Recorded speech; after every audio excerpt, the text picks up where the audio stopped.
Start. In case both parties are unable to resolve any disputes amicably in connection to the contract or breach thereof results from the arbitration carried out in accordance with laws of India shall be final and binding upon both parties. Stop.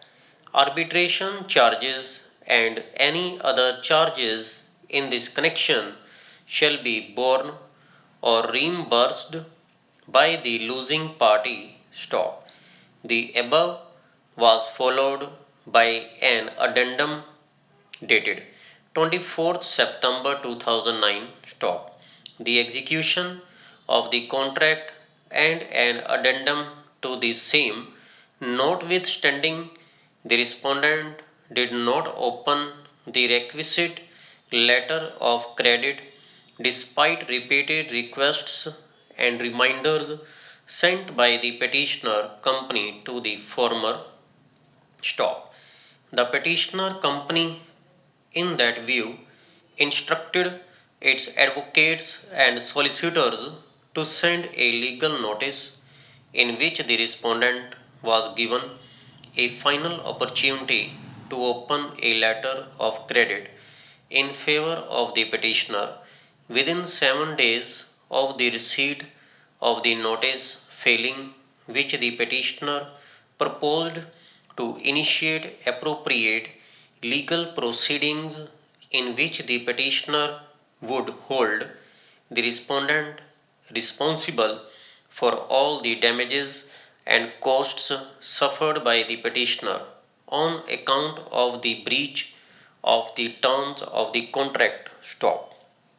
The notice did not evoke any response from the respondents, nor did the subsequent two notices sent on behalf of the petitioner. Stop.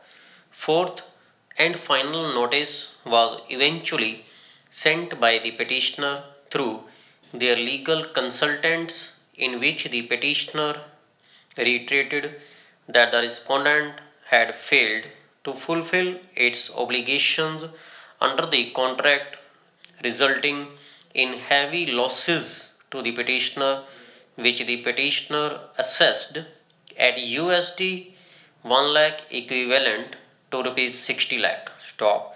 A demand for payment of that amount was accordingly made against the respondent. Stop.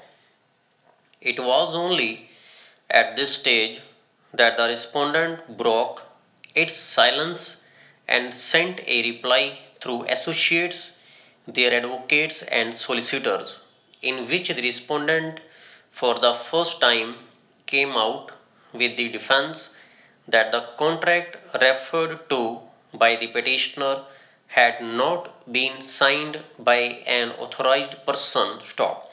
Mr. Sandeep, who had signed the contract document, was not alleged the respondent authorized to sign the contract. Stop. It was further alleged that the documents, information, and correspondence provided by the respondent to the petitioner company was only some sort of negotiation in respect of the purchase of the material in question. Stop. According to the respondent, while Mr. Sandeep was authorized to negotiate the terms of purchase, he was at no point of time authorized to enter into a contract. Stop.